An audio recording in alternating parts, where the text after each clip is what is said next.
নমস্কার বন্ধুরা, সবাই কেমন আছো বা স্টুডেন্ট সবাই আশা করি খুব ভালো আছে। Welcome to my channel education booklet coaching centre. আজকে আমি তোমাদের কারক বিভক্তি প্রয়োগে পড়াবো।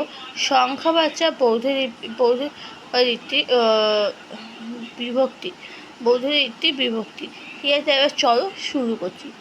যার দ্বারায় সংখ্যা একত্র, দ্বিত্ব, বহুত্ব ও কারকের জ্ঞান হয়ে থাকে তাকে বিভক্তি বলে। ঠিক আছে, যেমন দেব, নৌর, শিষ্যা, রামেন, গোপাল, স্ত্রিয়া আর দুগ্ধে প্রভৃতি। এগুলো আমি কিন্তু ব্যাকেটে দেবনাগরী অক্ষরে লিখে দিয়েছি। ঠিক আছে, সরি, স্ত্রিয়া ও দুগ্ধে প্রভৃতি। তো তারপর হচ্ছে বিভক্ত ও তো সত্য। সংস্কৃতে প্রথমা, দ্বিতীয়া, তৃতীয়া, চতুর্থী, পঞ্চমী, ষষ্ঠী, সপ্তমীতে এই 7টি বিভক্তি হয়। সাধারণত কর্তার প্রথমা, কর্মের দ্বিতীয়া, করণের তৃতীয়া, সম্প্রদানের চতুর্থ, অপদানের পঞ্চমী, সম্বন্ধে পাশে এসে ষষ্ঠী এবং অধিকরণের সপ্তমীতে বিভক্তিত হয়। তাই অভিধেয় মাত্র প্রথমা যে শব্দে যা বোঝায় তা সেই শব্দে অভিধেয় বা শব্দার্থ।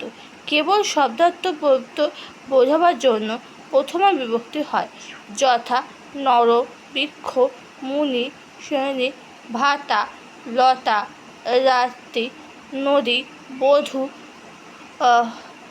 অনম, বাড়ি, মধু ইত্যাদি।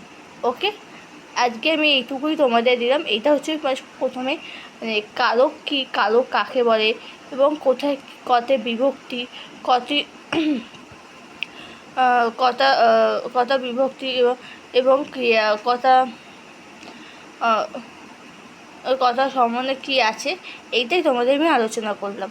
ওকে, পরের দিন থেকে এবার ভাগবানের প্রথমা বিভক্তি, তারপরে এইগুলো পড়াবো হচ্ছে এই যে কর্তা প্রথম, কর্মের দ্বিতীয়া, করণের তৃতীয়া, সম্পদের, এগুলো পার্ট বাই পার্ট আমি তোমাদের কালকে পড়াবো।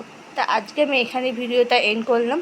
ভিডিওটা ভালো লাগলে লাইক, শেয়ার, সাবস্ক্রাইব করে দিও, বন্ধুদের সাথে শেয়ার করো আর সাবস্ক্রাইব প্লিজ করো, যে পরবর্তী ভিডিওটা যেন পৌঁছে যায় তোমাদের কাছে।